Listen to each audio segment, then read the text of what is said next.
सो hey guys, आगे हैं अपने नेक्स्ट वीडियो में। और इस वीडियो में हम लोग पढ़ने वाले हैं पोटेंशियल डिफरेंस के बारे में। और इससे मैं आपको रिलेटेड न्यूमेरिकल्स कराऊंगा, जो कि आपको क्लास 10th के न्यूमेरिकल्स को सॉल्व करने में आसानी होगी। और मेरा मोटिव रहेगा कि मैं आपको इस टॉपिक को अच्छे से समझा सकूं, क्योंकि ये बहुत ही मोस्ट इंपॉर्टेंट टॉपिक है सीबीएसई का, क्लास 10th का इलेक्ट्रिसिटी चैप्टर का। तो चलिए शुरुआत करते हैं। हम लोग पोटेंशियल डिफरेंस है।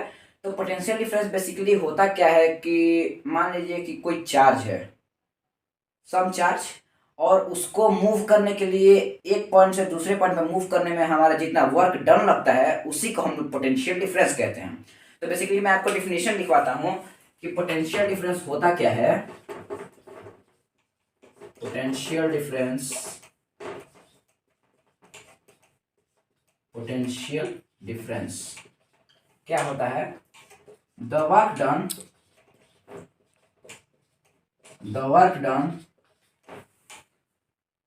to carry a unit positive charge मतलब हमारा coulomb charge from one point to another is called potential difference,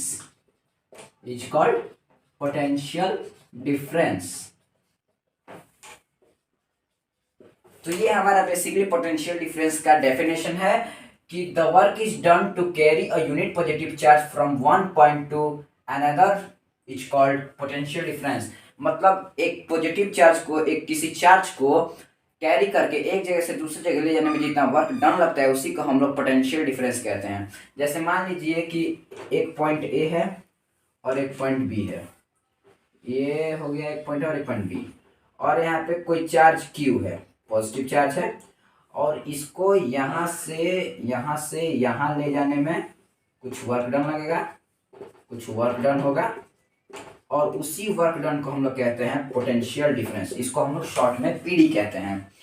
ठीक है, अब मैं आपको समझाने जा रहा हूं कि इसका फॉर्मूला क्या होता है, इसका ऐसा यूनिट्स क्या होते हैं। ई से डिनोट करते हैं, कैपिटल भी से हम लोग इसको डिनोट करते हैं। ठीक है, अब देखिए जो पोटेंशियल डिफरेंस होता है इसको मेजर तो कुछ में किया जाता होगा, इसका कोई मेजरिंग डिवाइस होता होगा। तो हम लोग पोटेंशियल डिफरेंस को मेजर करते हैं, potential difference is measured by, किया जाता है वोल्ट मीटर द्वारा। पोटेंशियल डिफरेंस को मेजर किया जाता है वोल्ट मीटर द्वारा।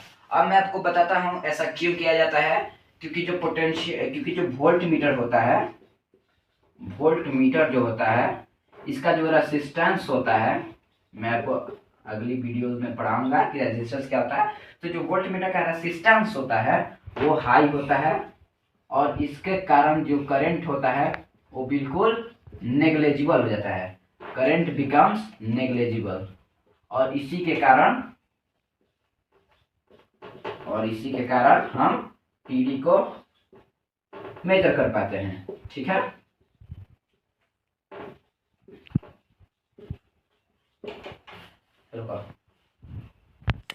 अब हम लोग पोटेंशियल डिफरेंस के फॉर्मूले के बारे में बात करेंगे, जिससे हम लोग किसी भी मतलब कोई भी जो वर्क डन होगा, कोई भी चार्ज हमको न्यूमेरिकल्स में दिया रहेगा उसका हम लोग पोटेंशियल डिफरेंस निकाल पाएंगे, यानी वोल्ट निकाल पाएंगे। तो इसका एक बेसिकली फॉर्मूला होता है, बहुत इंपॉर्टेंट फॉर्मूला, वो होता है V is equals to W upon Q. V is equals to W upon Q. यहाँ पे जो V है ये वोल्टेज है, वोल्टेज कहने का मतलब क्या है, हमारा पोटेंशियल डिफरेंस है। और जो W है ये क्या है, वर्क डन है, वर्क डन है।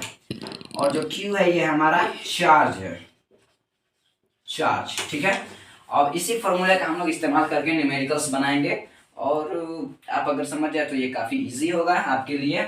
अब जैसे कि मैं आपको एक क्वेश्चन कराता हूँ, मान लीजिए दिया है आपको, गिवन है, गिवन में दिया है 3 कूलम का चार्ज है, चार्ज का ऑफिशियली ऐसा यूनिट कूलम होता है, 3 कूलम का चार्ज है, और उसको ले जाने में जो वर्क डन लग रहा है, वो 6 जूल लग रहा है। आपको तो पता होगा कि वर्क डन का क्या होता है, यूनिट जूल होता है। ठीक है। तो 6 जूल का वर्क डन हो रहा है 3 कूलम के चार्ज को ले जाने में। तो आपको बताना है कि पोटेंशियल डिफरेंस क्या होगा। तो हमें पता है पोटेंशियल डिफरेंस का formula V is equal to W upon Q.